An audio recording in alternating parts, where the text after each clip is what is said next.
3:15 वाजता सुरू होणारे सामने. माध्यमिक मुली खो खोचा सामना प्रतिभा विरुद्ध स्फूर्ती क्रीडांगण क्रमांक 2 वरती सुरू होत आहे. पंच आहे चढाईसाठी डाव्या कोपऱ्यातून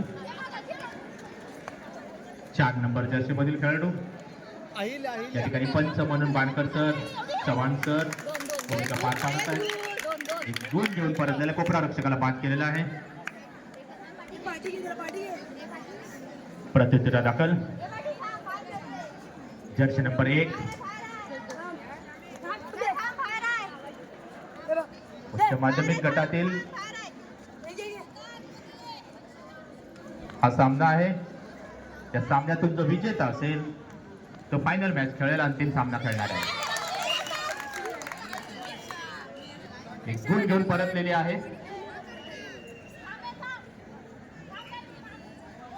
या दोन्ही संघाचे जे 2 प्रतिनिधी असतील, दोन्ही संघ जे आहेत त्या दोन्ही गट असतील त्या गटाचे प्रतिनिधी या ठिकाणी स्टेजवर यायचे आहे.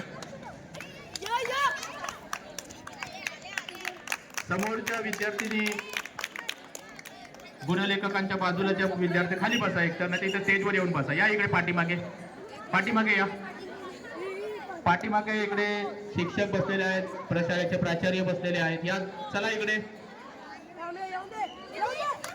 आऊट झालेले खेळाडू तिकडे पाठीमागे उभे राहायचे, रांगेत तिकडे बसून घ्यायचंय. राखीव खेळाडू खाली बसून घ्या. समोर ज्या विद्यार्थिनी आहेत या संघात तिकडे चला.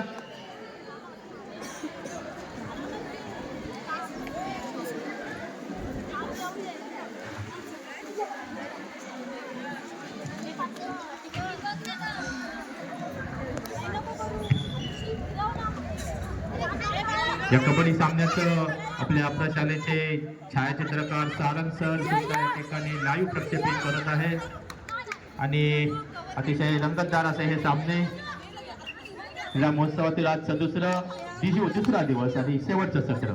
अंतिम क्षणातील काही सामने या ठिकाणी या स्पर्धेतील जे विजेते आहेत, विजेते उपविजेते ते निश्चितच आपल्याला थोड्या वेळात या ठिकाणी भेटणार आहेत. माध्यमिक गटामधील जो कबड्डीचा सामना होता मुलांचा तो अतिशय चुरशीचा रंगतदार अशा अवस्थेत संपला.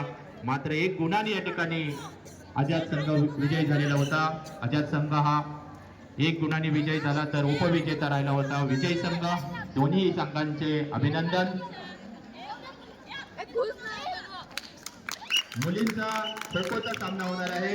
गोजारे सर, पीके मॅडम त्या ठिकाणी ग्राउंडवर हजर आहेत. लगेचच माध्यमिक गटातील मुली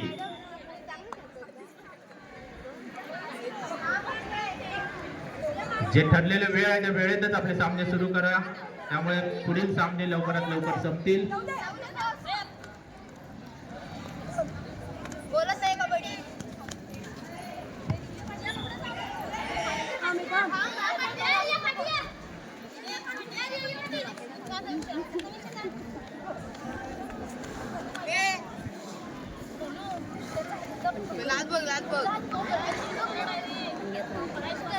पायच बस ना तो.